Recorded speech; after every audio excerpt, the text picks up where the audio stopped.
So I think for the sake of time, I'll immediately begin.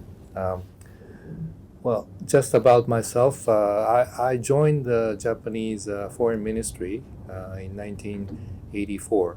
Um, I was young like you, and when you join, you choose one language of your specialization. So I, you have five choices: first, second, third, fourth, and fifth. I wrote English as my first choice.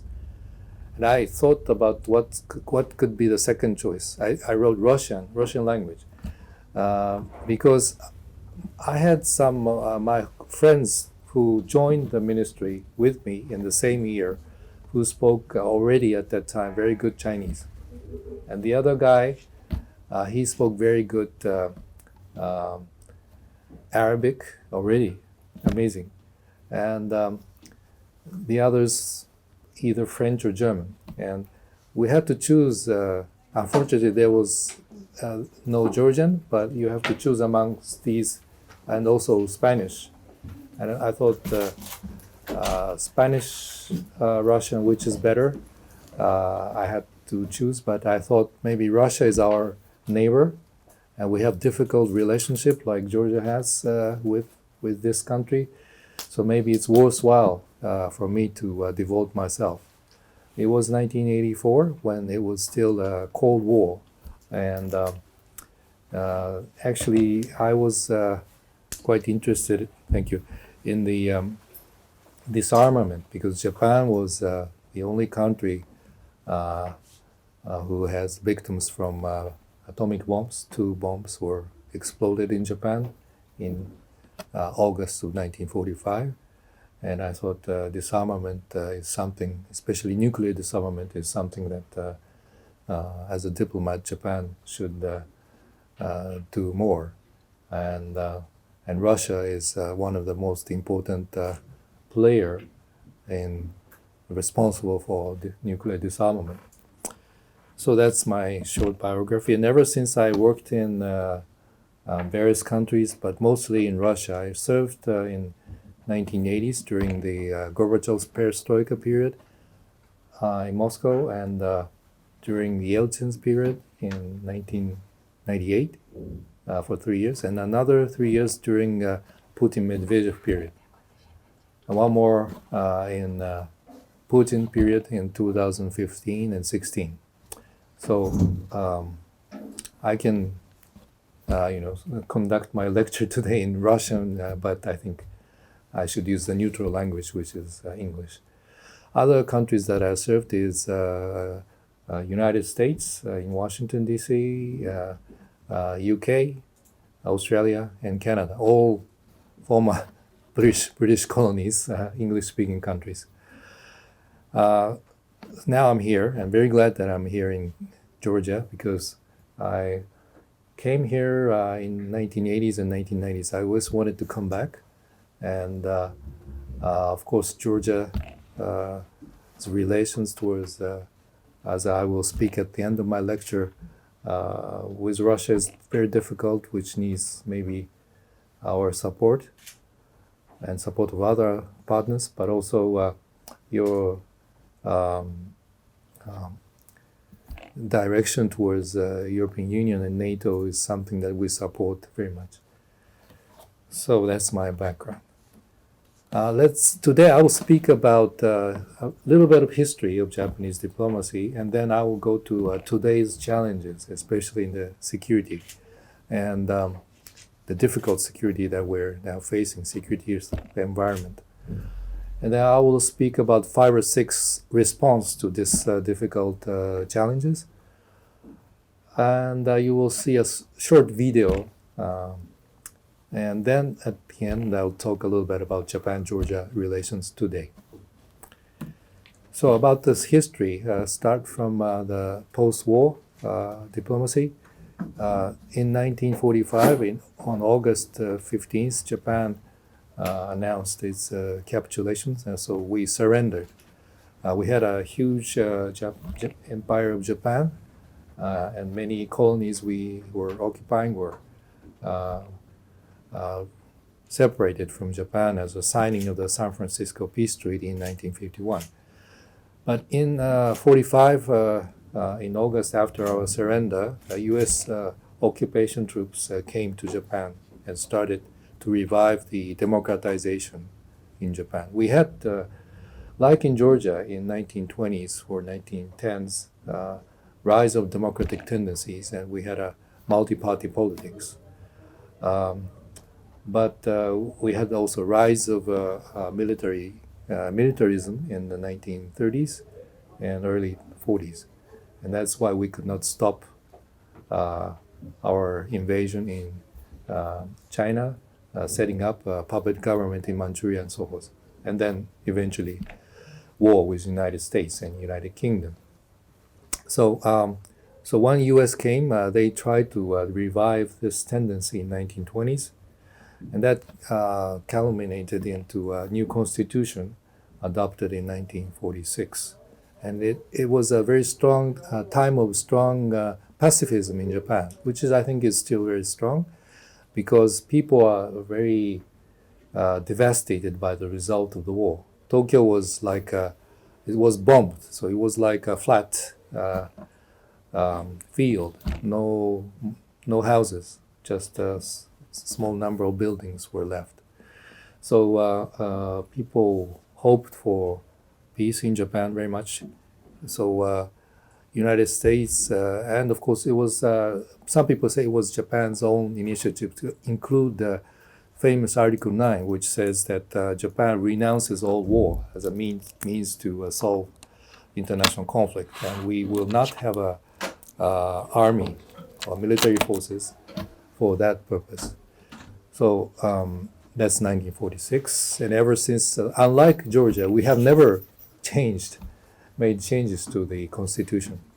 We need, unlike Georgia, we need a referendum to change the constitution. So that's another reason, but still, I think many people in Japan support this constitution. That's why, although we started very actively possible amendment.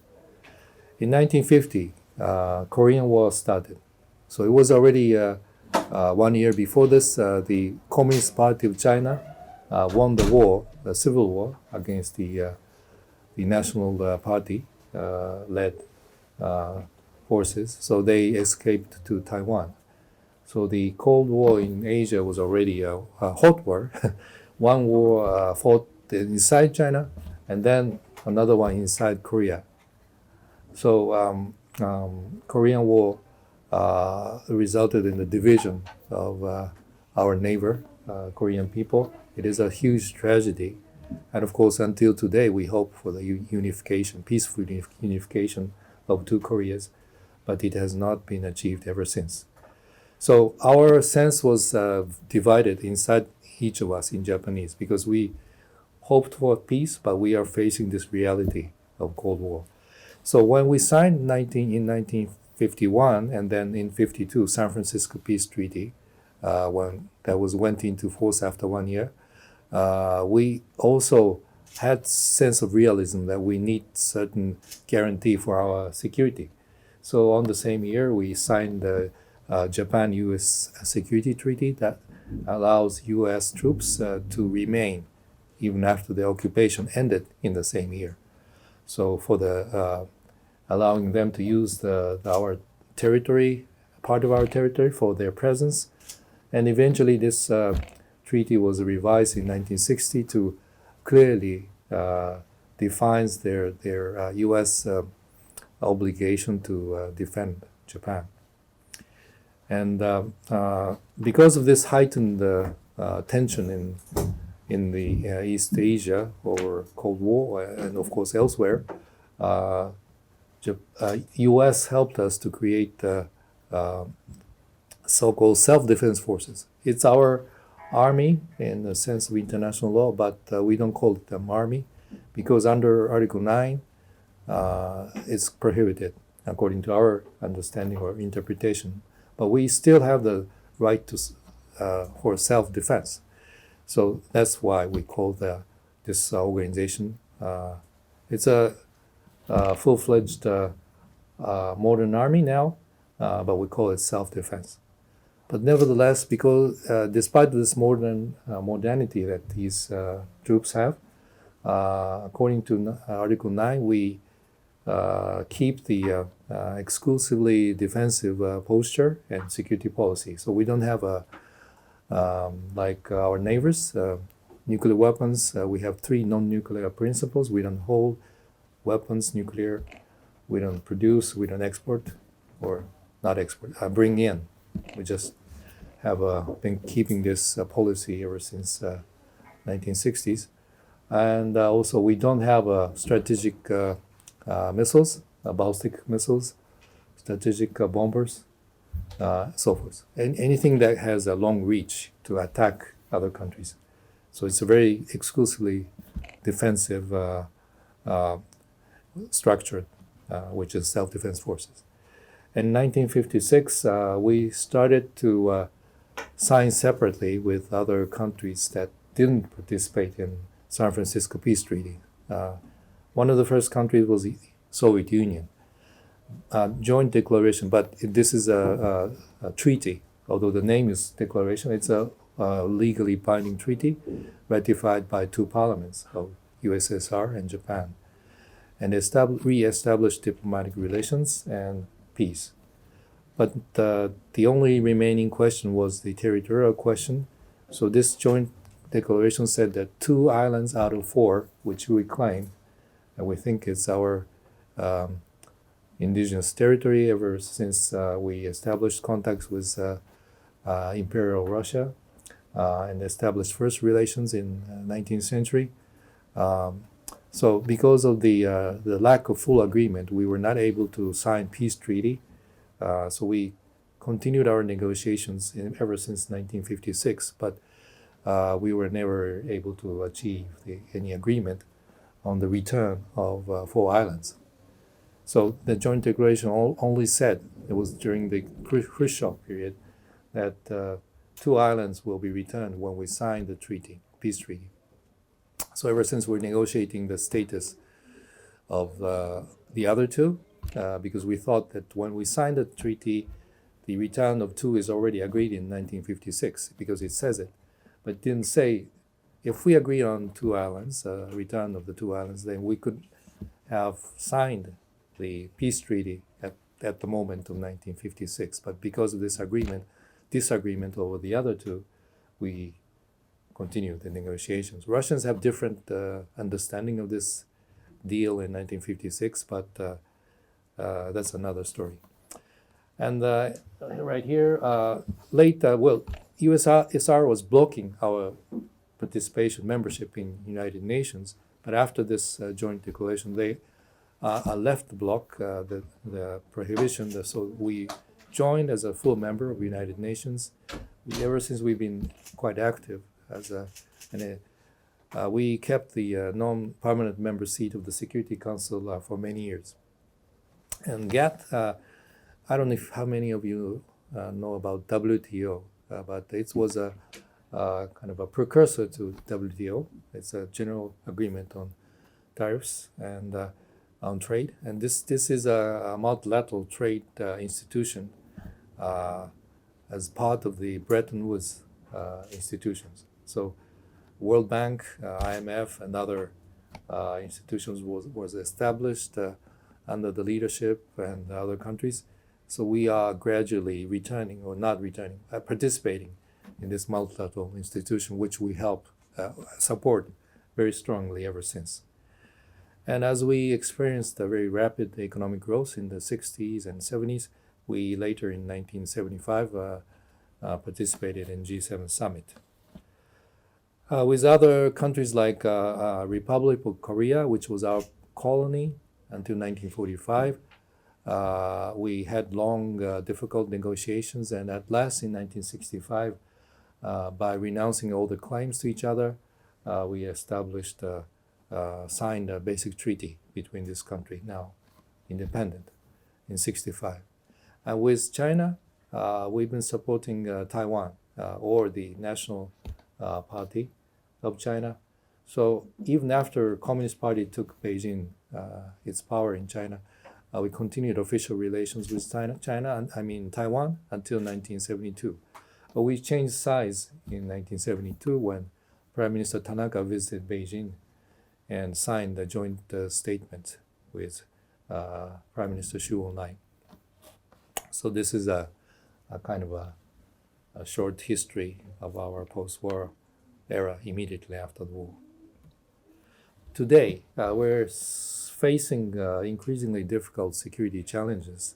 If you look at this map, it's very difficult to read those figures, but we are surrounded by large-scale military forces. China has about 1 million troops. I will just count the number of troops, not the number of vessels or airplanes. North Korea also has more than 1 million. Russian Far East has about 80,000, but altogether, of course, Russian Federation has much more. Whereas democratic countries like Japan has about 150,000 with 50,000 US troops. This figure says 21,000, but this is a little bit outdated. And if you look at ROK, Republic of Korea, it has about 500,000 troops with about, it says 15,000, but it's also a bit lower than real figure. So I think a little bit around more than 20,000 troops are in, US troops are in South Korea. So you see the, in terms of number of troops, the communist two countries are much bigger, and so we try to keep balance through modern weapons, including vessels and airplanes. And also, I forgot to mention Taiwan. Taiwan has about 130,000 troops. It doesn't have any U.S. presence because U.S. recognizes Beijing government as well, but it has support of United States through its domestic legislation in Washington and providing weapons by United States. So this is a kind of a military balance, and if we look at the security structure, we have very weak security cooperation. Unlike in Europe, you have NATO and European Union. We don't have anything like that.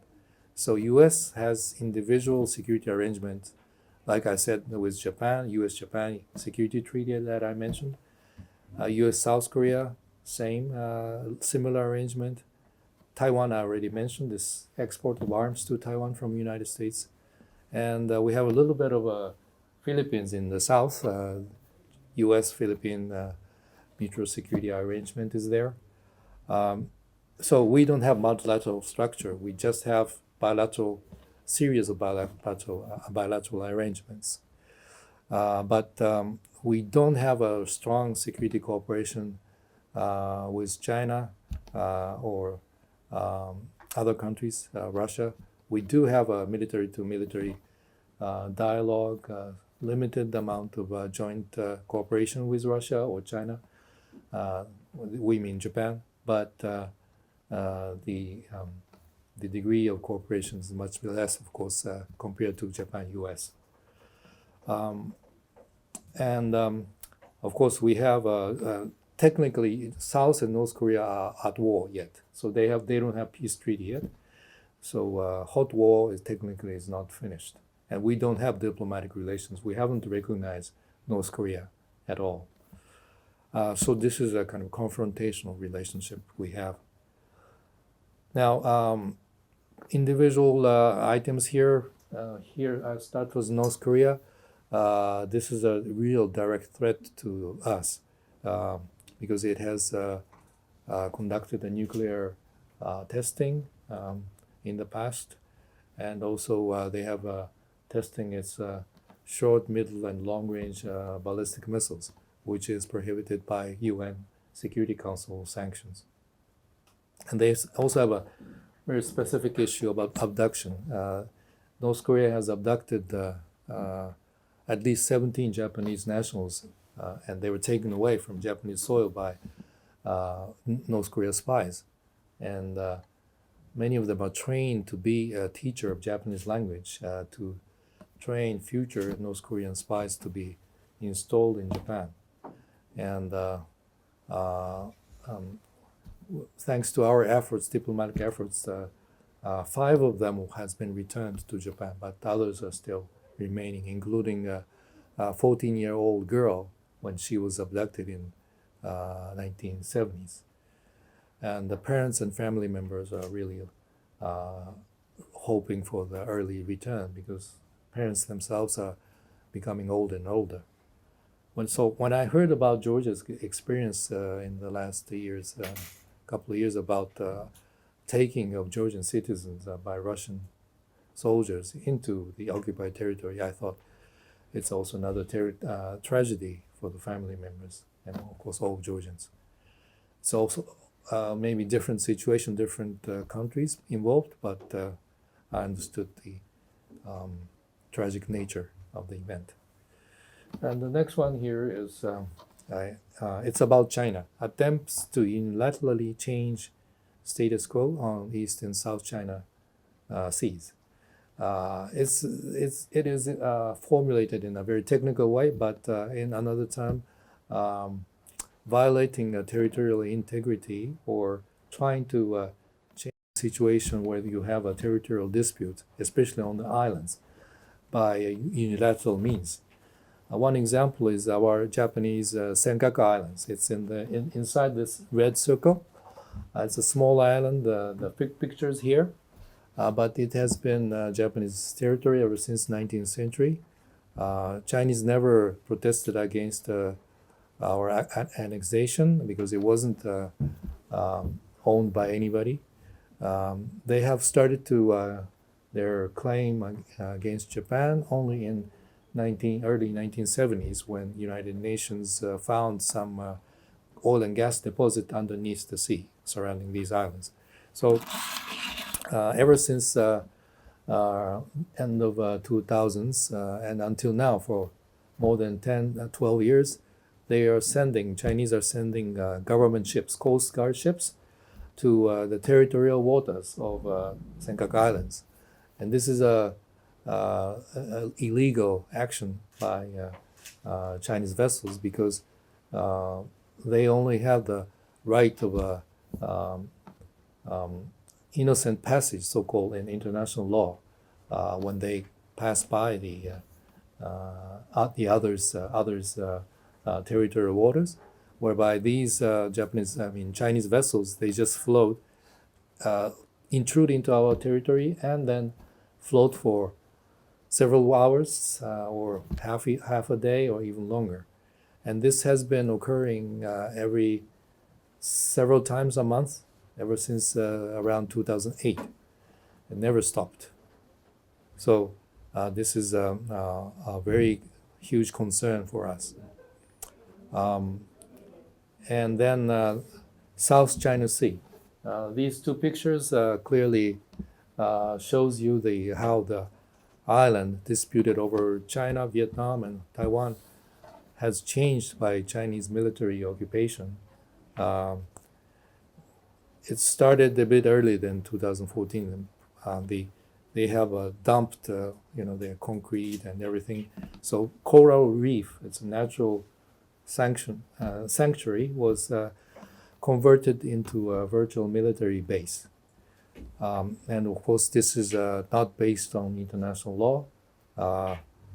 And of course, the dispute of territorial sovereignty over these islands has to be resolved in a peaceful dispute settlement mechanism.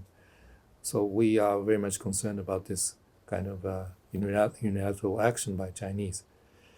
And lastly, changes in China-Taiwan military balance. This is a relatively new phenomenon, but this is an old intention.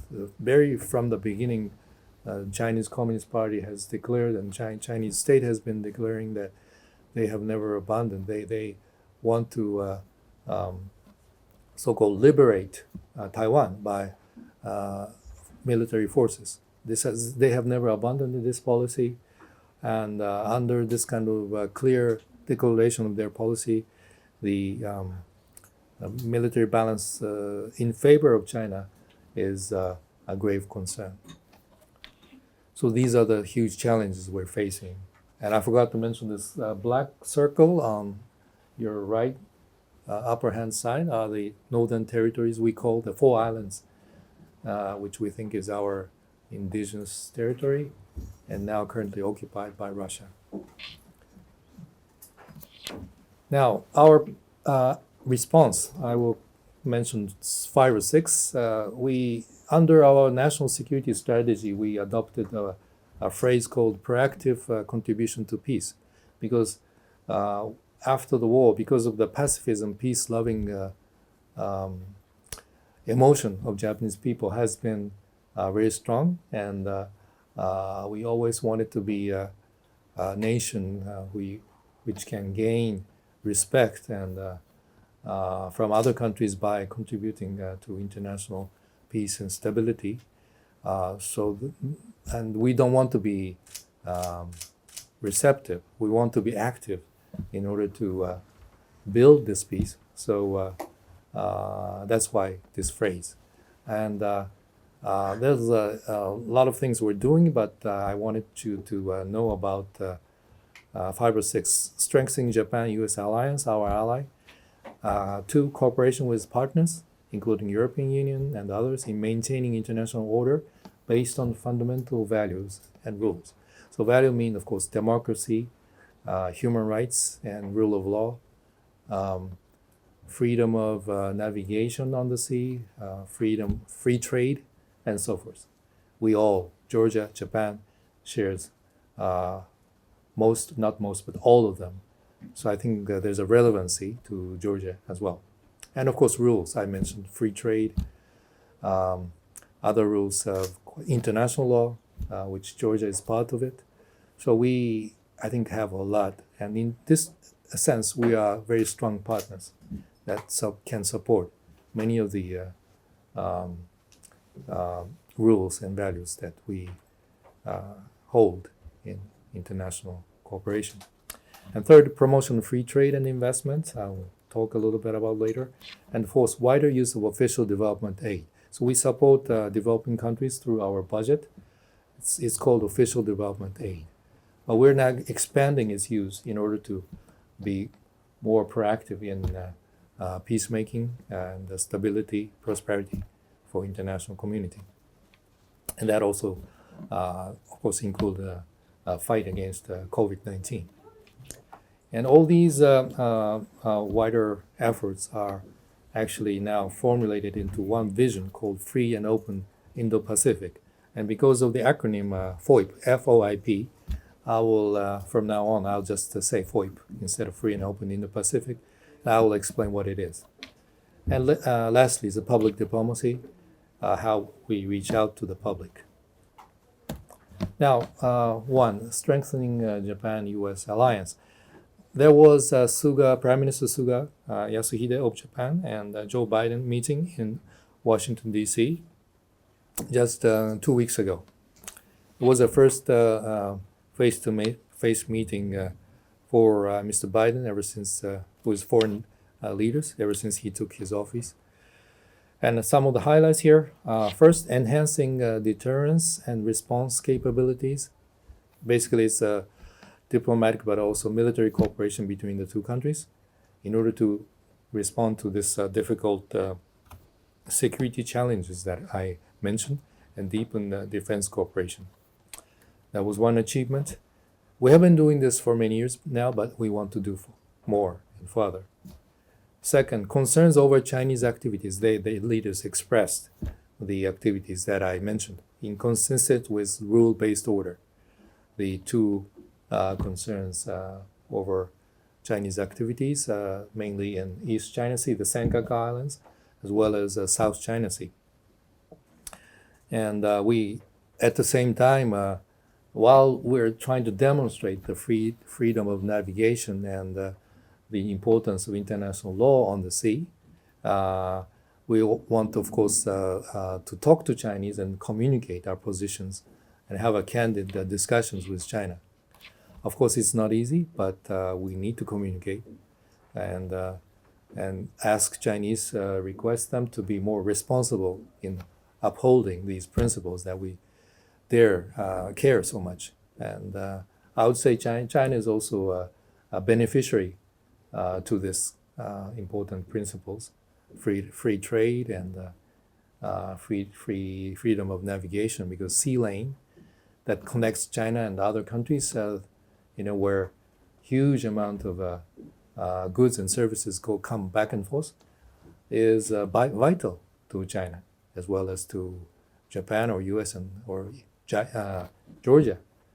China is one of the major trading partners of Georgia, so you're benefiting from this long supply chain that connects Georgia and Asia and other countries. So here again there's a relevance to Georgia itself. Third one, complete denuclearization of North Korea and abiding by the United Nations Security Council resolution. Denuclearization is very clear to you, and of course we want. I didn't mention because it's too long, but we want to have stop the missile program as well, and reverse it and destroy all the missiles and nuclear weapons in a verifiable way and in irreversible way, which is clearly mentioned in United Nations Security Council resolutions. And in this resolution also they clearly defines the substance of sanction against North Korea, including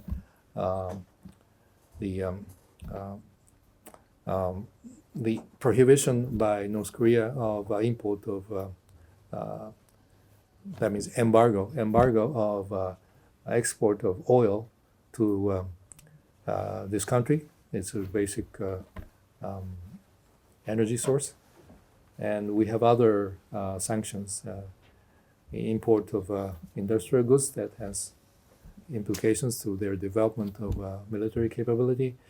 So we are having our military or our self-defense forces and other countries' military forces to monitor the seas surrounding North Korea so that they will abide by the resolution, because we oftentimes find the vessel-to-vessel transfer of prohibited goods on the sea. So we take pictures and we report to the Security Council so that the other countries cooperating with North Korea, we don't know who they are, but will not participate in this kind of on-the-sea transfer of embargoed goods. Then here, cooperation in achieving FOIP, free and open in the Pacific. So Japan and United States are having a very similar concept of this, which I will talk later. So we have a lot of synergy in cooperation. So that's what the leaders agreed to do. And lastly, launching new partnership in innovation, COVID-19 response, and green growth. So we're one of the leaders in innovative technology in many of the areas, in green and digital especially. Response 2, cooperation with partners. First, these are just two examples I decided to bring in. Australia, India, Japan, and US. We just had a first Quad meeting, as you see on the right-hand top right-hand side picture, in March. So these are all Japanese guys here. Only guys, unfortunately, no women here. But if you see the flags and the screen, you see the the other three leaders. Prime Minister Suga that's he, and this is Foreign Minister of Japan, and I think President Biden and Prime Minister Morrison of Australia, and Prime Minister Modi of India. And we reaffirmed the commitment for free and rule-based order in the Pacific and beyond. So we really share a lot what I've been discussing with these other three countries, not just with United States, but also Australia, India. And not coincidentally, all these are, of course, democratic countries and share the fundamental values that I've been repeatedly today mentioning. So that's a kind of natural grouping. It's not alliance. We don't have any treaty.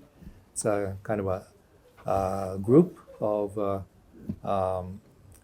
governments that share many actions and values and cooperation.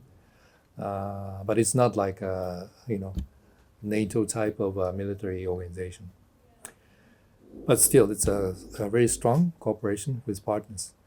And another example is with the European Union. It's strategic. We call strategic partner agreement, which we signed in 2018. We call SPA, and there was the signing ceremony. You see the former Prime Minister Abe with EU leaders. It's basically almost everything that we share, starting from cooperation and democracy in any of the countries, including Georgia.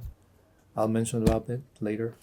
And also peaceful settlement of disputes in all over the world. So it's a kind of political agreement to promote peace and stability on the basis of shared values all over the world. So those are the kind of things that we are going to cooperate, and that is not only. We have also additionally signed in next year, 2019, connectivity partnership. This is very interesting because when we say connectivity, it could mean infrastructure of sustainable type or high quality infrastructure that have implications for social or environmental rules. We keep the high level of having a least impact of environment or any social impact like employment. So we have the high standards in promoting joint cooperation and building infrastructure in the world in between Japan and European Union. So Georgia is part of it, and I am discussing right now with the European Union ambassador here the possibility how we can cooperate in Georgia in terms of enhancing Georgia's infrastructure and thus enhancing Georgia's role as a connectivity country, connecting Asia and Europe. So that's our partnership. 3, promotion of free trade and investment. Japan's major FTA and EPA and other trade agreements. FTA is free trade agreement. So basically it reduces tariff and establish rule common to many of us so that we can promote free flow of trade as much as possible. So basically we're decreasing the tariff so there will be no barrier. And the EPA is economic partnership agreement.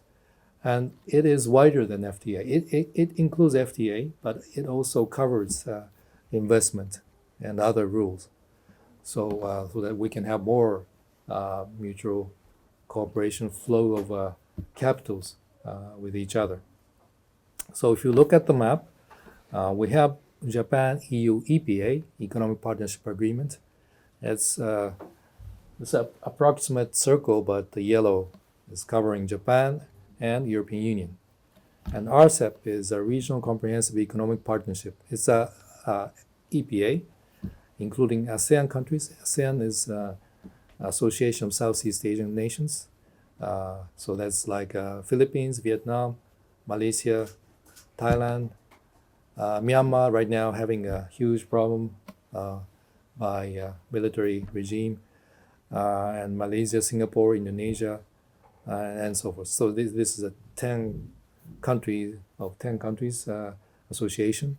Australia, China, India, Japan, New Zealand, and Republic of Korea. I put in India in parentheses because India was participating in negotiations, but they decided not to sign.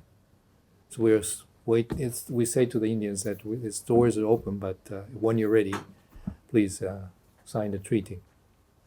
That's circled in blue. And what is in orange is Trans-Pacific Partnership, TPP. It's a very high level of rule-setting agreement with Australia, Brunei, Canada, China, Chile, Japan, Malaysia, Mexico, Peru, Singapore, Vietnam, and United States. But in parentheses, they signed, unlike India, they signed, but they decided not to ratify. Under Mr. Trump's administration, they decided to opt out. So although the circle covers a little bit of United States, the U.S. is not part. Others, Japan-U.S. trade agreement, Japan-UK comprehensive EPA. So in short, we are trying to expand the free trade rule-based order as multilateral as possible with our partners. So we're now bind with Chinese, South Koreans, ASEAN, Australia, New Zealand, huge. And if India joins, it's going to be the biggest in terms of population coverage in the world. And in terms of the high-level standard-setting function that we have is TPP. I think that's the highest, but also Japan-EU EPA is another example. And by the way, the green are the partners that are binding us with a free trade agreement or EPA. Red is still under negotiations. So why India is green? Because we have Japan-India bilateral FTA instead of this RCEP. 4, wider use of official development aid. What is ODA? It's a grant assistance to developing nations. Technical assistance, when we say technical assistance, that means training. So we dispatch our experts to train people in the recipient countries or invite experts to Japan to train them. And loan, so we provide loan, especially yen loan, to the recipient countries. They have to return the loan, but it's very long-term and low interest. It's lower than commercial bank rate. So it's a concessional. We say it's easy for the recipients to lend and borrow and return. Investment finance, we sometimes do. These are done by our JICA or our embassy as well. JICA is Japan International Cooperation Agency, and JICA does investment finance. It's a loan or acquisition of shares in a private sector. If you say loan, we lend essentially to the government. If it's Georgian government, we lend to Georgian Minister of Finance. And I'm sure because of COVID, all developing nations' Minister of Finance are borrowing a lot because you need to. But in case of investment finance, JICA can buy shares in the private sector of recipient country or give loans to the private sector. So it will not affect the debt accumulation of the recipient country. And other two principles under what? We're assisting self-help. So we are not imposing something. We don't want the recipient countries to do that they don't want to. So in other words, we really care for ownership. Unless you have the ownership of your own project, unless it doesn't say anything in your country's development strategy, maybe the effect of our assistance will be much less. So, and if you feel like, okay, Japan, please help us. You can do it whatever you want in our country. We don't care. That's not the way. We only say if you have your ownership over your project and your own development strategy, then you must identify where you want us to do, and that's where we want to do. So that's more effective and more will achieve more results in that way. And then non-military purpose.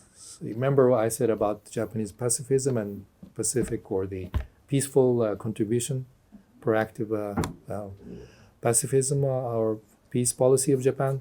So we don't give military equipments to other countries through ODA. We have changed slightly our way of arms non-export principles. We are now allowing, for the purpose of joint exploration or development of military equipment with other countries. Then we'll do to a certain limited extent, but we'll still have a very strict standards, and we don't allow arms export to those countries who are now fighting others or in conflict with others. That will just exacerbate military conflict, and that's against our principle. So those are the what's and why we're doing this, because we want to promote peace, security, and prosperity. Of course, these are universal hope for all of us, but how we can achieve it when the recipient countries doesn't have sufficient capability. So that's our role is. All the donor countries, not just like us, but also European Union or United States, other donors, I'm sure they share the same principles. And second, clear creation of a transparent and predictable international environment. I spoke about worsening, challenging international environment surrounding us. So we want to have, all of us would like to have a transparent, predictable environment in the international arena. Otherwise, we cannot really act decisively for the sake of our own people as a better life, or for the sake of international cooperation for a better, peaceful, stable relationship. So we want to create that through development aid. And last one is maintenance of international order based on universal values. So we ask recipient countries, for promotion of democracy, rule of law, and human rights. And we don't want to encourage those governments who are engaged in any program or systematic way of breaching human rights and other programs. So this is our reason why we're doing this. And what are the priority issues and areas in our ODA? Maybe just three examples. One, or three principles. Achieving quality growth is our aim, number one aim. What is quality growth? It's, as it says, it should be inclusive. When we grow, then it should have other, it should be gender equal growth, or it should not be excluding some kind of minority people in your country. It should be inclusive. Bringing in those who are handicapped physically. So it should be a promotion of inclusive society. Sustainable, especially in terms of climate change, it should, or use of natural resources, it cannot be against the sustainability of the economy. And resilient, we feel weakness when we're hit by, let's say, national disaster or war, international conflict. So we want to be the recipient countries to be resilient and not susceptible to this kind of threat. Although, of course, we aim at non-military development or assistance. So some of the examples: high-quality infrastructure. I mentioned that we cooperate with European Union. So we want to cooperate in Georgia to achieve this goal as one example. Skill developments. So we want to have skilled personnel in order to achieve these quality growth. So we need to train as many people as possible to be part of this inclusive, sustainable, resilient growth. Number two principle, sharing universal values. I've been saying this so many times about this, but we want the recipient countries to share with us these universal values and realizing a peace and secure society. So things like governance, when we say governance, that means a democratic, stable society building. and that's not easy. We also had some problems. I mentioned about the rise of militarism in 1930s.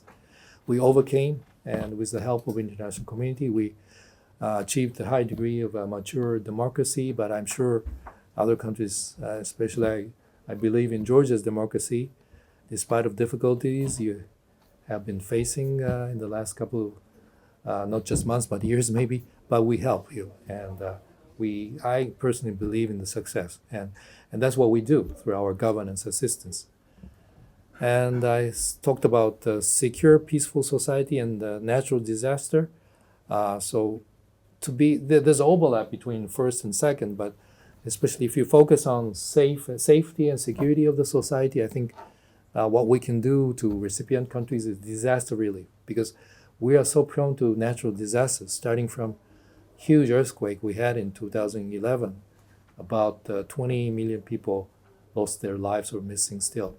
And typhoon or flood, all kinds of natural disasters come to Japan every year, unfortunately. But we learn also at the same time lessons. So we strengthen our infrastructure, we strengthen our society by training.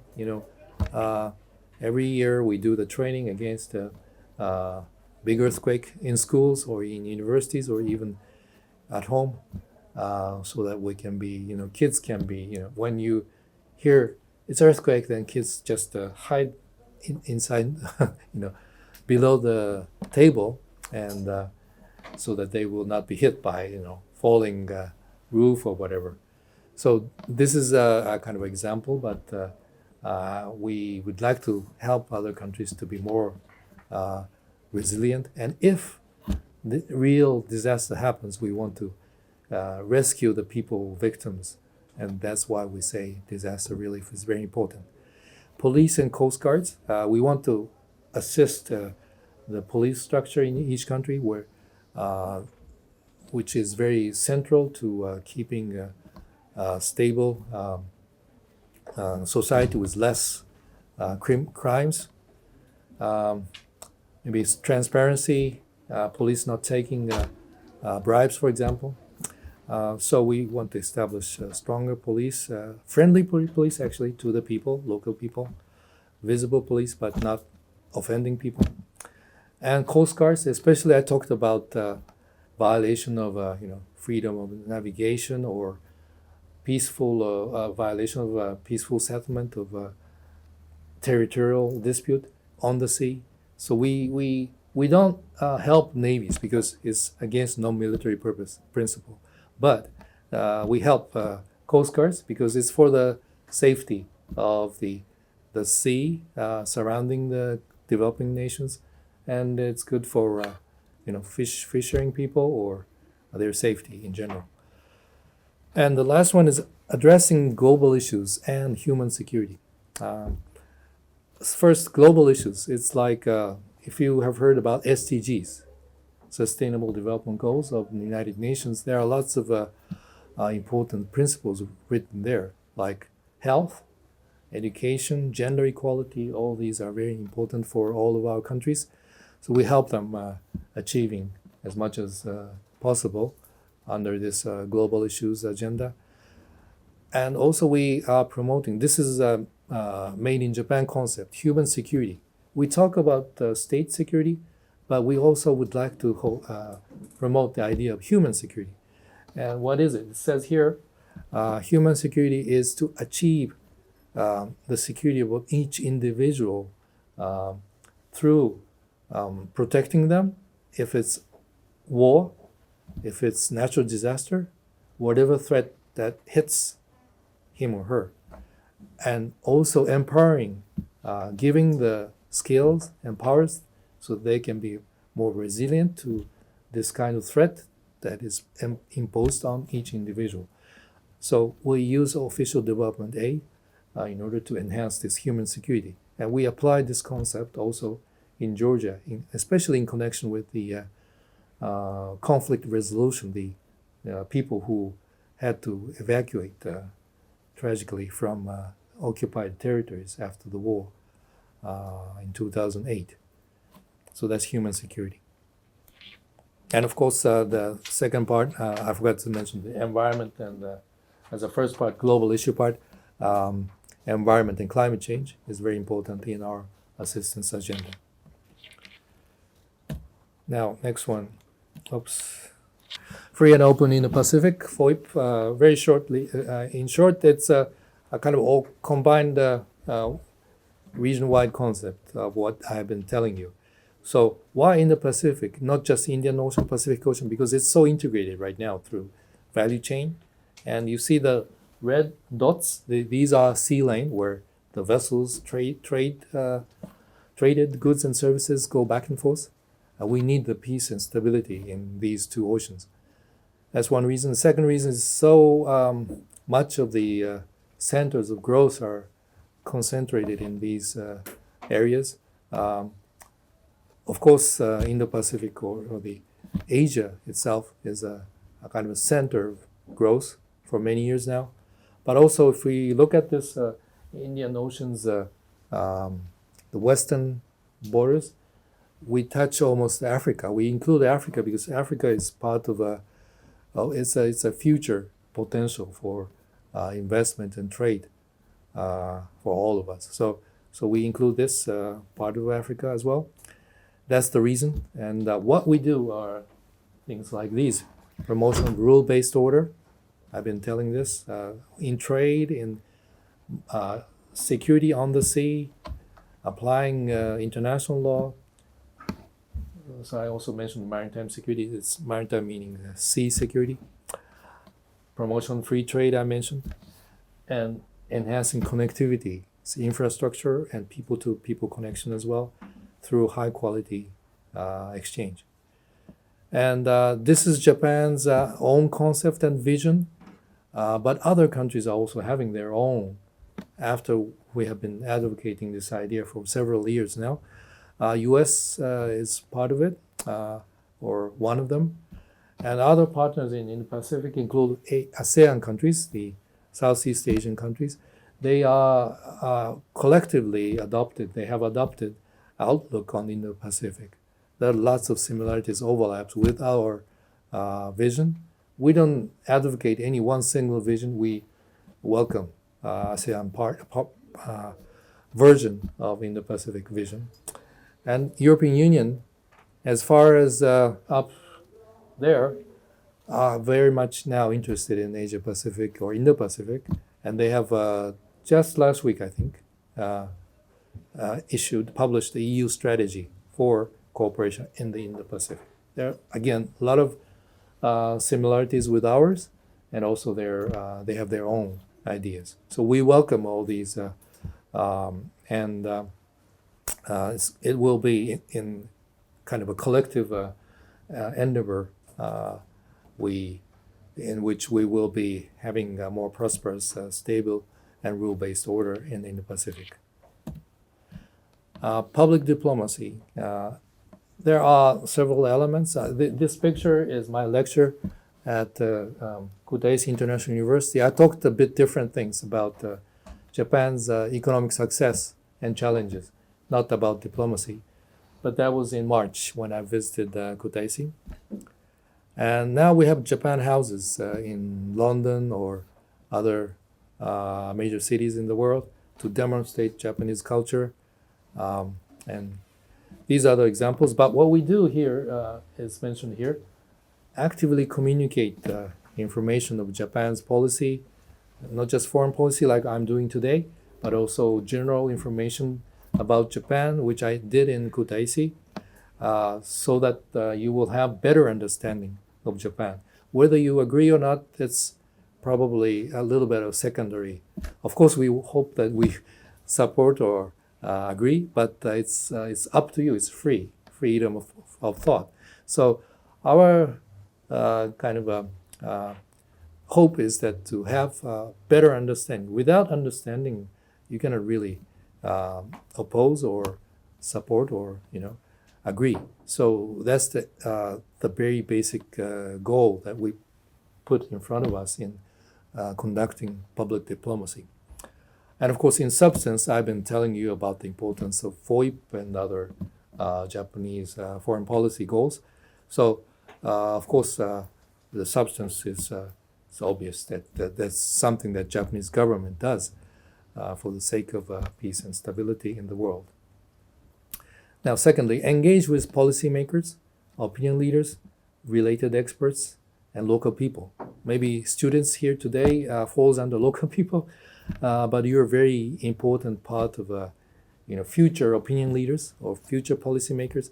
So we really communicate to young people. Young people will be deciding the future.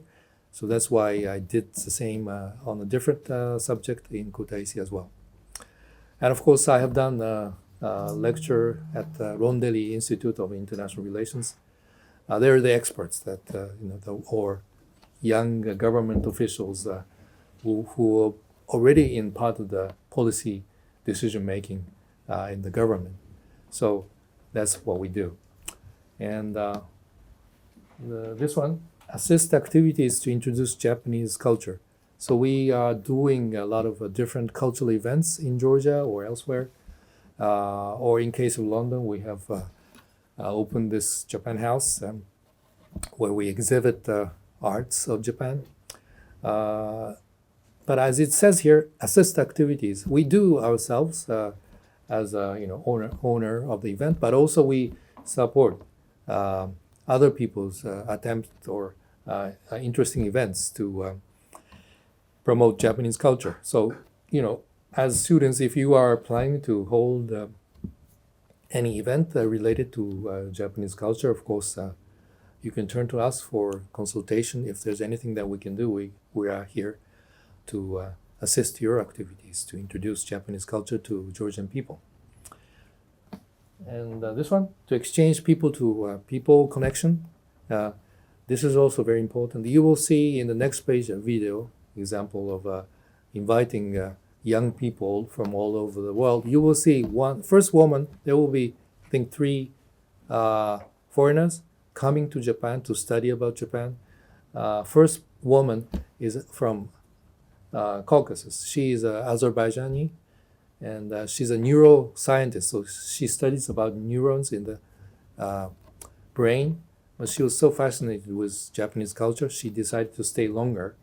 And you will see how she has achieved a lot. The last one is promotion of Japanese language. So I'm very glad that the reason why I'm here today is amongst many Georgian universities, you're the most advanced, in my opinion, in terms of Japanese language education. So I decided to choose your university as a first venue for this lecture. But we promote Japanese language education through many means, through college studies like here, but also through conducting Japanese language testing. Do you test twice a year? Twice a year, yes. So probably you have many questions on this, so I look forward to that. So these are the public diplomacy. So let's look at one video here.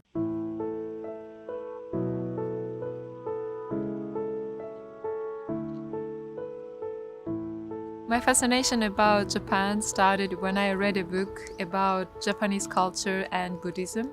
So I came here for 2 weeks and I ended up living 6 years at Daijoji Temple.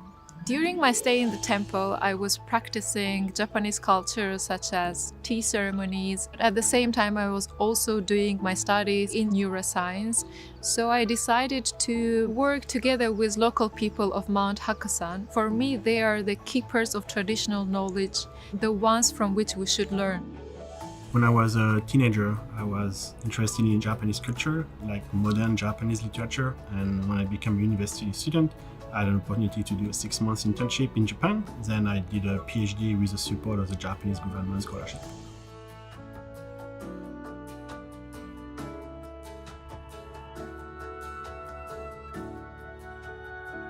My career is a very popular application in Japan and currently have members coming from 40 different countries. And so I enjoy having people from different perspectives working together toward a common goal. I was born in Martinique, which is a French island. I got an opportunity to do a 1-month internship in Japan. When I heard that Sony CSL wanted to make a new lab in Kyoto, I decided to volunteer. I really like Kyoto because I think it's a good example of this philosophy of first understanding something deeply before you try to change it. In artificial life, we are trying to build life, and to do that, we need a wide array of different experts, for example, in biology or chemistry or even philosophy. And when all of these different people get together, that's when we get the most creativity and new ideas for research.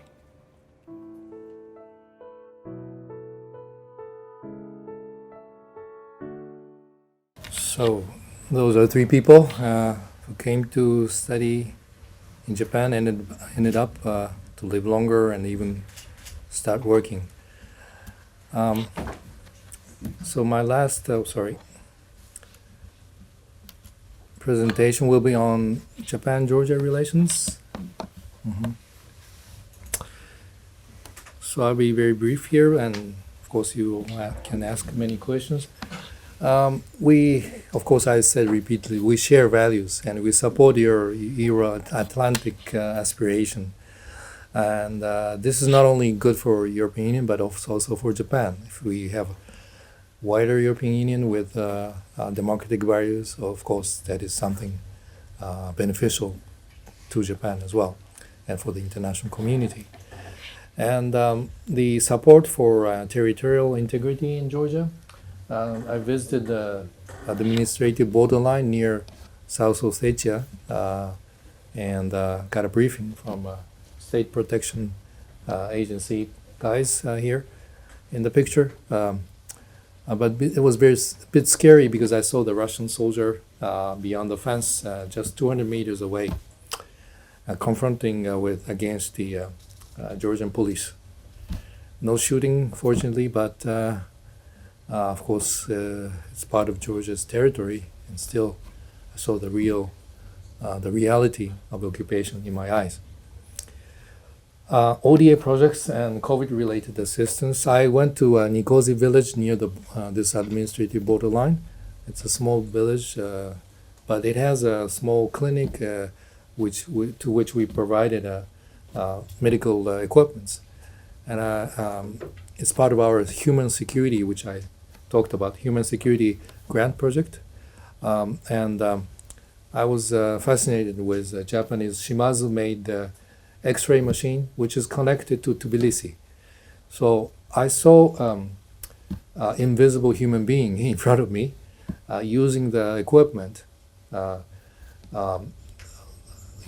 looking at the X-ray picture and trying to use distantly using the computer to make a diagnosis of. It was like, I think it was a leg of a person, of a patient, and with some problems. And the doctor in Tbilisi, looking at this picture of a patient in Nikosi using Japanese equipment, at least for me, it was first time to see the distance medicine in front of my eyes. And then promotion of trade and investment. Last year, despite of COVID, TEPCO, the Tokyo Electric Power Company, decided to invest in hydropower plant. Hydropower plant now has a lot of demonstrations in Kutaisi or even in Tbilisi, but this one has been in compliance with all the norms related to environment and social standards. And Japanese energy giant TEPCO's renewable energy branch decided to acquire part of this the stock or shares last year. So this was one of the huge investment, good news for Japan-Georgia's relations. And when I arrived last December, and then in January, I signed with the Minister of Economy investment treaty. It's protection of investment both ways and also promotion. So I hope that this will send a good signal to Japan's investors like TEPCO for future investments. And last one's culture and people-to-people ties. Cultural events that I mentioned, we have done bonsai online lecture, and there's a Rusko, our staff is here. She was central to organizing this. And what's the name of this gentleman? Alexandre Meschi, Mr. Yes. Mr. Meschi is expert in Japanese bonsai. You know, bonsai is a miniature plant or tree. So we love to miniaturize almost everything in our garden. So he's an expert. While being, has he been to Japan? No, Never been. But he self-studied all this, and he's now expert, now teaching other Georgians who love bonsai in Tbilisi. So that's the end. Thank you very much for your attention, and I welcome your questions.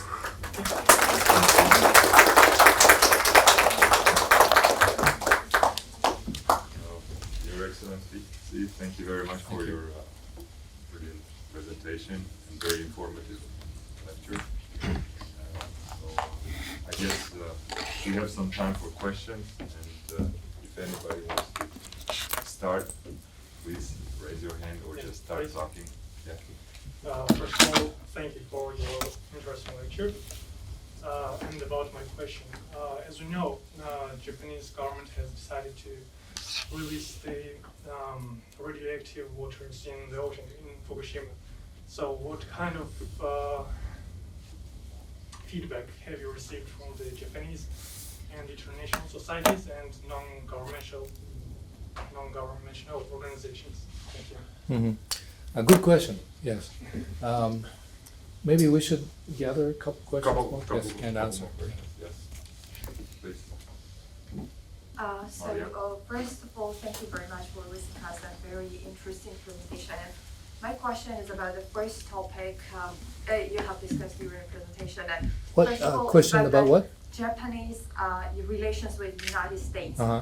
So I wonder to what extent their relations goes beyond the security-related issues, and I mean especially the cooperation in terms of the green growth or cooperation in terms of the sustainable development.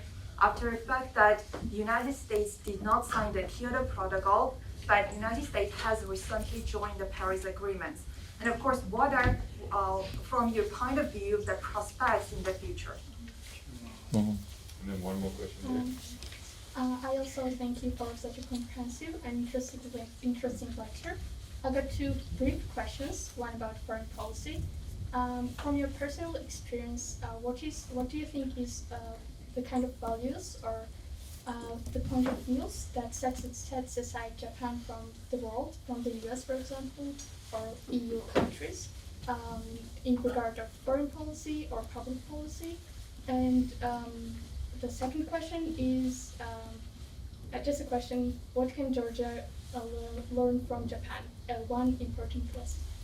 Thank you. The first question was about what we expect from European Union, and it's about a foreign policy, like one specific part of foreign policy that is unique to Japan.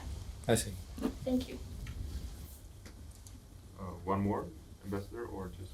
Yes, maybe I'll respond now. So in terms of radioactive water, the substance that is in the water, in terms of the level of the substance, is lower than international standards. So the International Atomic Agency or Atomic Energy Agency, which is a major organization in the world that makes promotes safety use of nuclear energy, has been commenting on this, and this is a much lower level than the norm. And also WHO, the World Health Organization, they're not just busy with COVID-19, but also they can make comments on the health of the water quality, and they also endorsed the safety of this water, which will be released to the ocean. This water was, went through all the processes that is necessary to lower the level until this level that we have achieved. So, interestingly, that's most likely is lower level of radioactive substance that is included in natural water that I drink or we drink. And I'm not a scientist, but this particular substance has a unique nature that is not effective on our health if it's under the level agreed by the scientists, including the international organizations I mentioned. So in that sense, it's totally safe. And just add to you, because I understand your question, because there's a lot of reports coming from Japan, especially the fishermen. They are concerned about this. But I would say their concern is not of the quality of the water itself. They're concerned about the reputation of the fish that they will be catching and selling, because you cannot really dictate the judgment of other people who the buyers of the fish, the sea products. So if those people are kind of influenced by a false image of the possible effect of this water, then they will refrain from buying the fish they catch. So they will lose money. The fishermen will lose money. So that's the link that they have in mind. So I think our government's job is to explain to the people or to the wider audience in other countries who import our seafood or fish that this is totally safe and internationally endorsed water, and clear understanding of the fact is very important. We have to be based on science rather than word of mouth or false information. And on Japan-U.S. relations, yes, beyond security, yes, as I said, as you said, of course, other areas are very important. For example, I mentioned about the Japan-U.S. trade agreement. It's because we are huge partners in terms of trade and investment. Especially Japanese investments destination mostly goes to North America, United States. Of course, our investment in Asia is increasing, but still, U.S. has a very mature business environment, and it's very easy to do business, but also it's also very competitive. But still, there's a huge opportunity for our business. So this is a business-to-business cooperation. And the other one is this agreement between Prime Minister Suga and President Biden on innovation, including green innovation. In case of Japan, we would like to achieve carbon neutral by 2050. So we have to reduce a huge amount of emission. And recently, also again, Mr. Biden hosted a leaders meeting on climate change, in which Prime Minister, through video conference this time, announced to reduce our emission by 46% by 2030 compared to 2013. And here it's going to be a huge reduction that we have to achieve. So what is needed is the innovation. Without not just gradual step-by-step innovation, but we need a huge leap towards here to there. That it could be something like promotion of hydrogen technology. We invented, or we have now put in market our Japanese companies like Honda or Toyota hydrogen cars. So they produce electricity using hydrogen, and it moves with hydrogen energy. Innovation is essential to achieve this green growth in any country, including Georgia. You have advantage because you have hydropower. With all these difficulties now you're facing with the demonstration, I think I'm sure you can overcome this, and you have the people's understanding and support for this green energy. And you also have other areas like solar or wind energies as well, and we can help in promoting these green economy in Georgia. So, in short, U.S.-Japan will be cooperating in innovation in green technology. Also, you didn't mention other areas like quantum computing. It's a new type of computer. It's not like this computer. It's totally different principle and much has greater capability, or biological technology. So, as two leaders in the world of groundbreaking innovation, we'll be cooperating even further, and we want to make them available to other countries, including Georgia. Yes. And the last question is another uniqueness, maybe our peace policy, our history in the post-war world, what we have achieved, through aiding other countries, not using military means, solving using the international law. Of course, other countries also as well, but maybe Japan's own experience as a country suffered from nuclear bombing twice.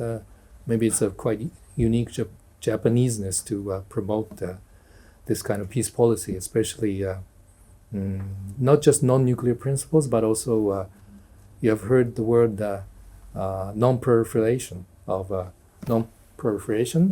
nuclear weapons and other weapons of mass destruction. So that's why we are so strongly against the North Korean nuclear weapons development program as well. So probably that's probably the answer. Thank you. If we may, some more questions, Ambassador, it's okay? Yes, of course. Please. First of all, thank you for coming. It was a very interesting speech. I have two questions. My first question is, it's not very related, but since you talked about geopolitics, I want to know your opinion about this. So it's immigration. It's been a hot topic, controversial as well among Western societies. For example, Middle Eastern, African immigration in Europe, diversity in the United States.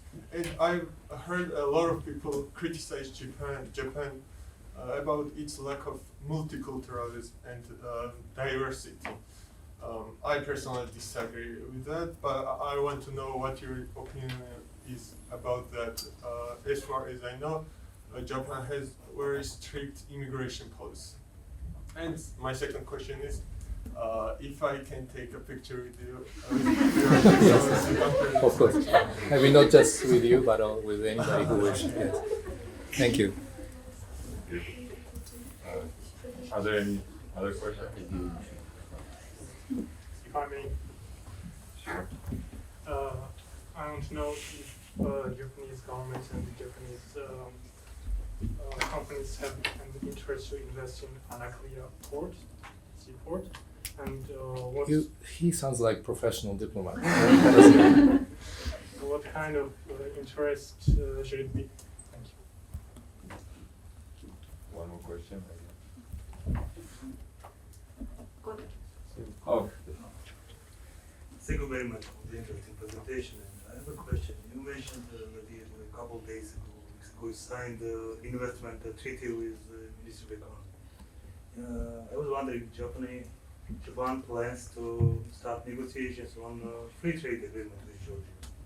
As you know, a couple of years ago, China signed a free trade agreement, and we have free trade agreement with China, with the European Union, not with Japan. Mm-hmm. Okay, shall I answer? Yes. So in terms of immigration policy, yes,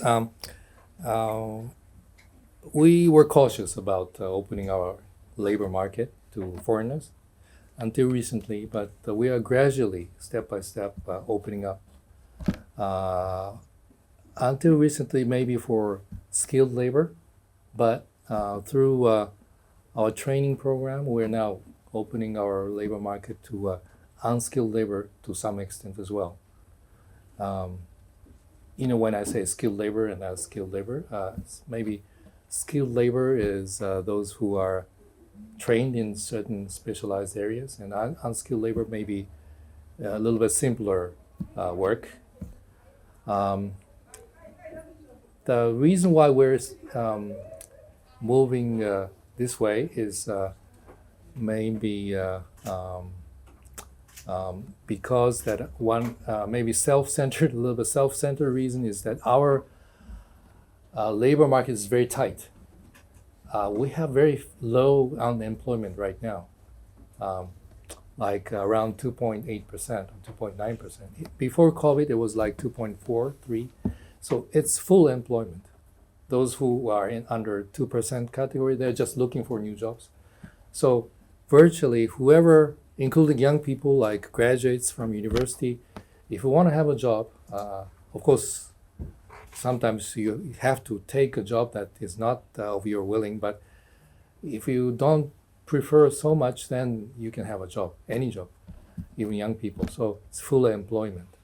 Under COVID, this has become a little bit difficult, but still a very tight labor market. So we wanted to bring in first women, because we're not so good at gender equality, although we put huge efforts right now. So we're now having more women than in the United States in our labor market who are working. So U.S. probably is better in terms of number of women who are in the decision-making strata. So we are still having a less number there. But we now introduced a huge number of women in our labor market, yes. But it's still the unemployment rate is very low. It's not going up. So we needed some more. We then started to raise the pension age. So it used to be 60, then now it's going to be 65. So you have to find work if you are jobless at the age of 60, or you have to ask the private sector. The government is asking the private sector to have your employee work longer until the new retirement age. So gradual, it's not jump from 60 to 65, but gradual rise to 65. So we are bringing them in because we are also aging rapidly. And about more than nearly 30% of our population is over 65 years old. By the way, we need to vaccinate them first, so we're struggling very hard to vaccinate them. It's around 36 million over 65 years of age. And so it's almost like 10 times of your population are over 65 in Japan. But we need to have them work more and more and more. And then we still have tight labor market. So now we're bringing in the foreign workers. But of course, there are conservative views in Japan. So they are concerned about instability or maybe rise of crime rates. We have a very low crime rate in Japan. So if we bring in them, maybe some of them, I like those foreign people now working in our stores. Our store vendors, they have a name holder on you, so you can easily tell, even by name. Oh, are you from India? I ask. Are you from China? And they say yes or no, and we start conversation with storekeepers. So we see a lot of foreigners working in Japanese local stores. But so they are very nice, but there are maybe some people who think that there will be other elements coming in from outside, looking at other countries' examples and so forth. So we have this delicate balance of pros and cons, and that's why we're moving gradually. And in terms of multiculturalism, I think if you look at our past history, you must have studied our history of Japan. We're open to different cultures. We had a period of openness to Christianity, especially Catholicism in the 16th or 17th century.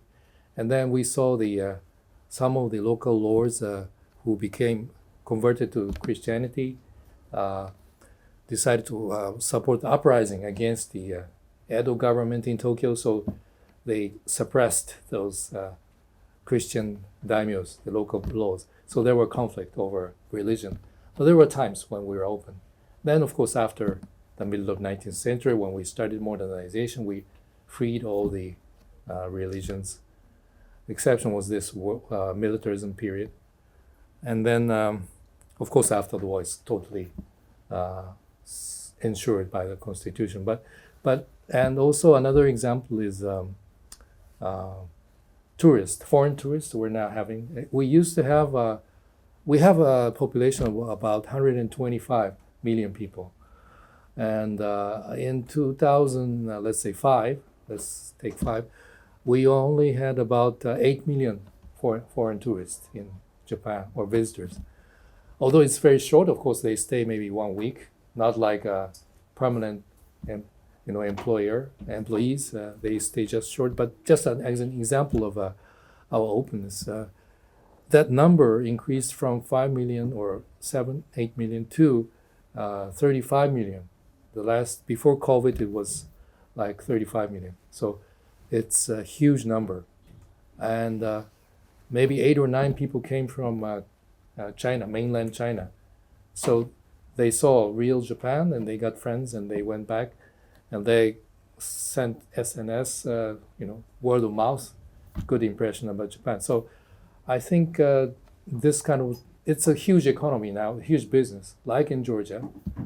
Although we're lagging behind from Georgia because you have now, at the peak, you used to have almost 9 million tourists. So almost two and a half times of your population in this country.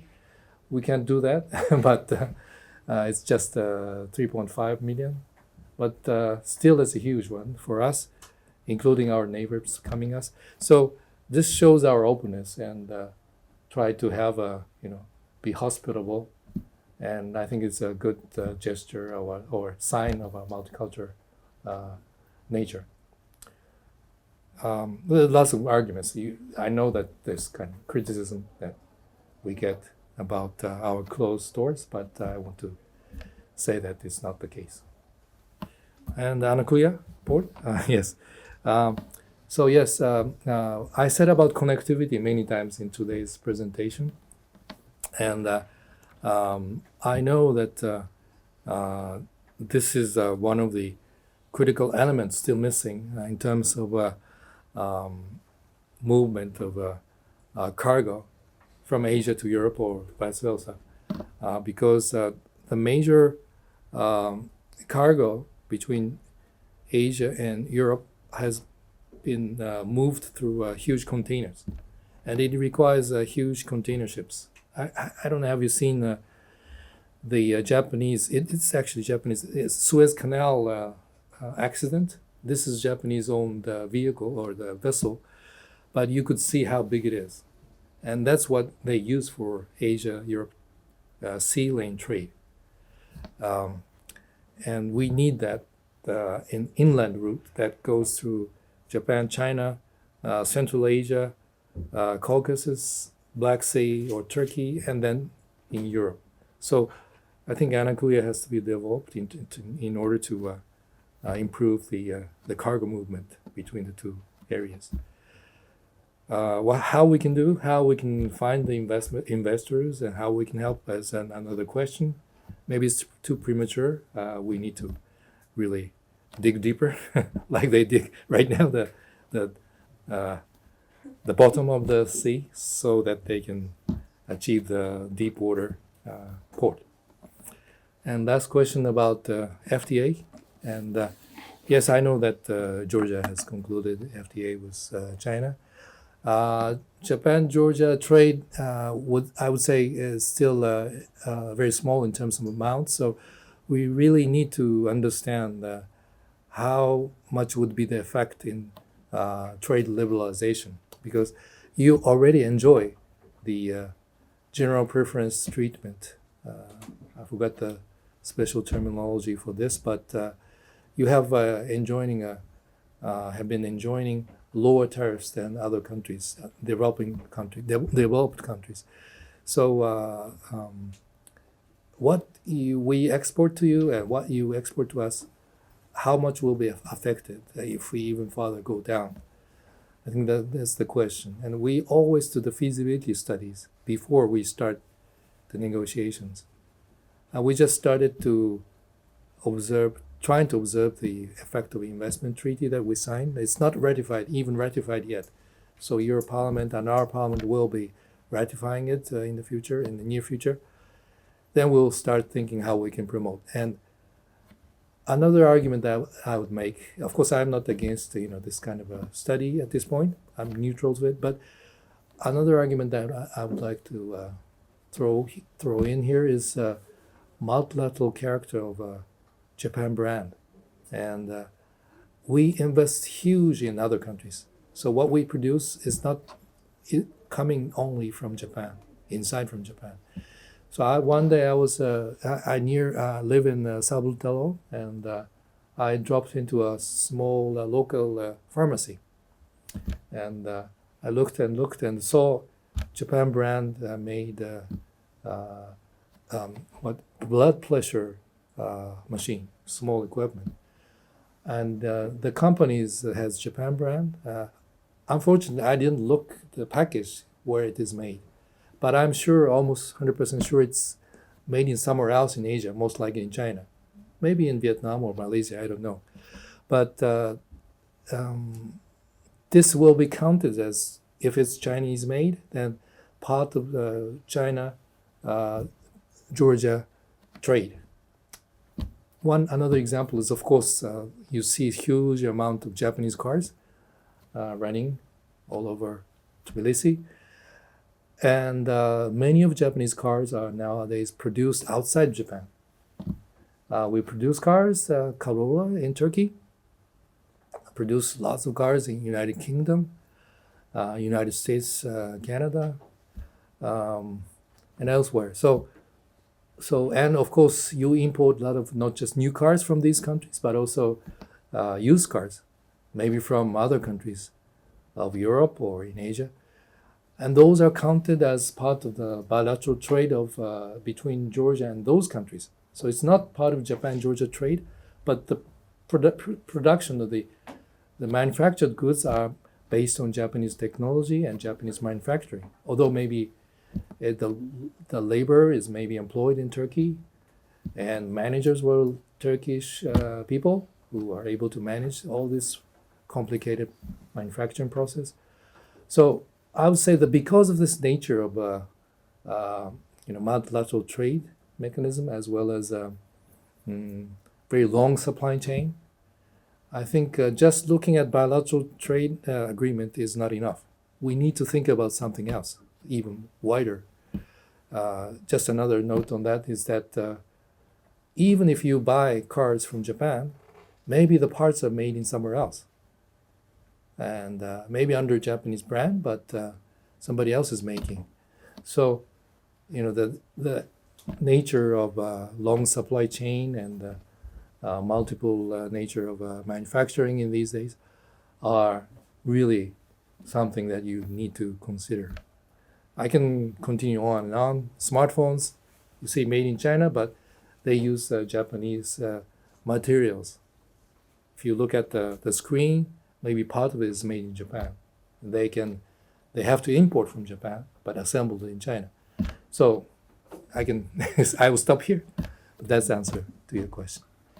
Thank you very much, Your Excellency. I know there are many other questions, but time limit does not allow us more.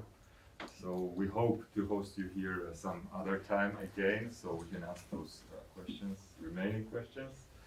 And let's us have one more round of applause for this excellent.